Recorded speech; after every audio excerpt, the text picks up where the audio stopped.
This brings me to my next performer. Wonderfully funny, wonderfully clever, beloved, mighty Quinn Ritter, everybody. Put your hands together!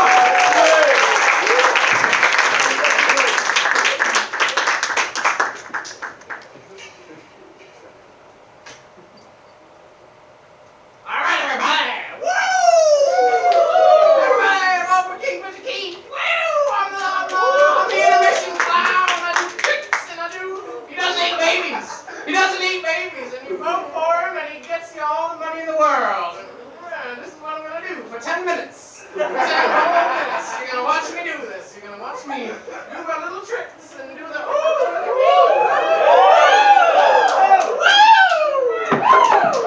All right. How's everybody doing? All right.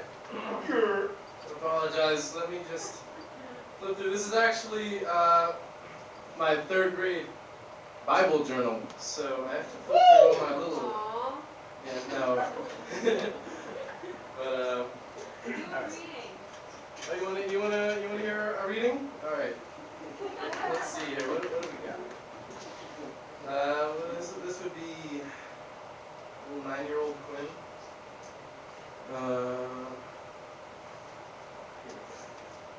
This is the best one.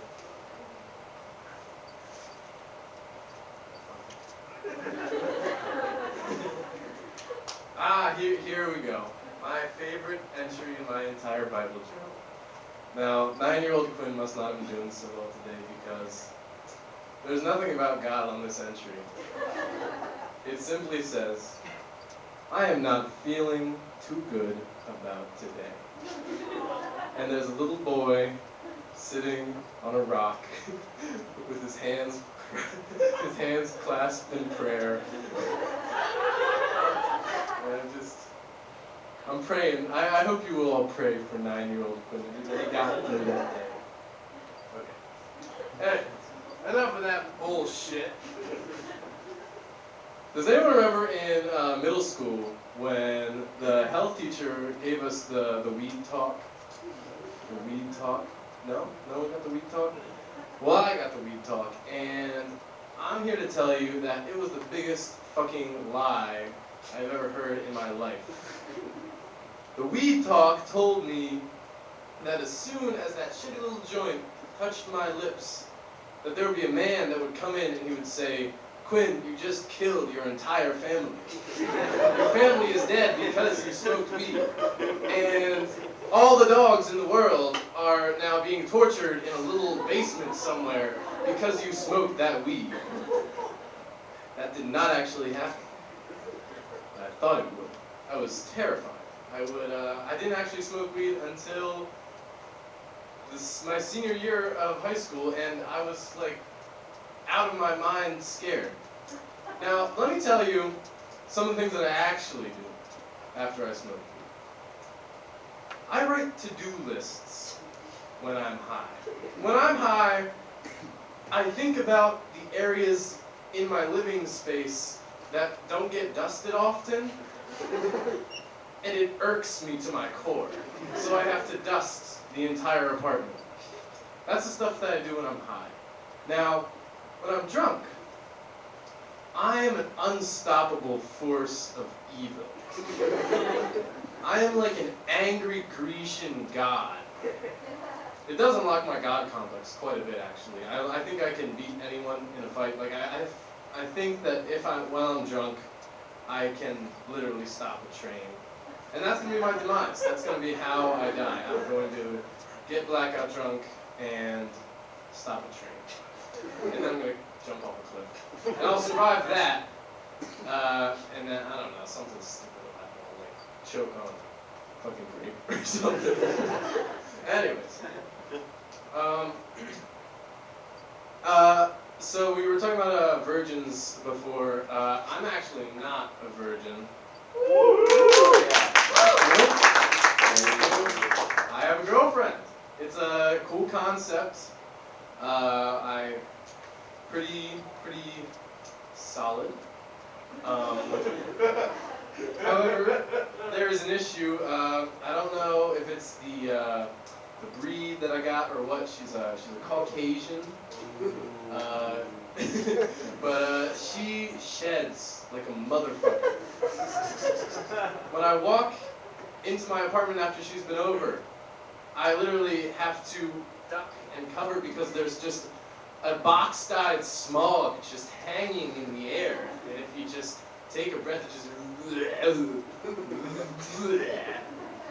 Now, I'm convinced that she plants them on me because the other day, now, if you're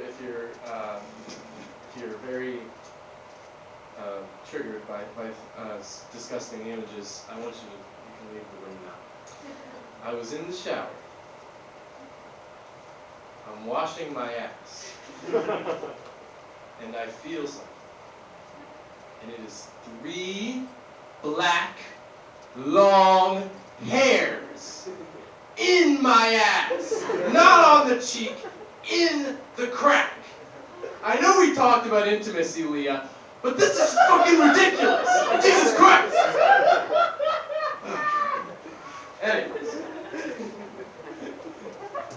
Now, does anyone here have a kid? Oh, that's Will. That's my brother. I didn't know that. Anyways, having a kid is kind of a weird concept, in my opinion. It's a bit of I think we can all agree, it's a strange thing. However, the one thing that I think is cool, or just useful, about a child, is that they will literally believe anything you say. Because they're a baby. They don't know shit. Whatever you tell them, they're gullible. They're going to believe it. It's their reality. So, I have developed, or I've thought of a few things that I would tell my child, because I would be an awful father, that would just ruin their life. For example, cars have inside the hood a man just going ape shit on a fucking crank. And that's how the car goes. Because he's just in there, and he's just all huddled up, because he's in the hood, and his life sucks, and he works the lights, they're little flashlights, and you feed him crack. And that's what he does all the time. However, of course the kid's going to want to see the crackhead in the car. And I have a plan for that too. He's shy. And when you open the hood to try to see him, he hates you. And he bites your dick off. That's what I'm going to tell my child. And so he's going to believe that for the majority, well, not the majority, but up until he's 16 years old.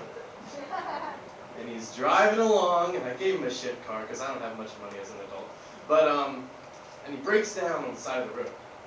He's like, Jesus, what am I supposed to do?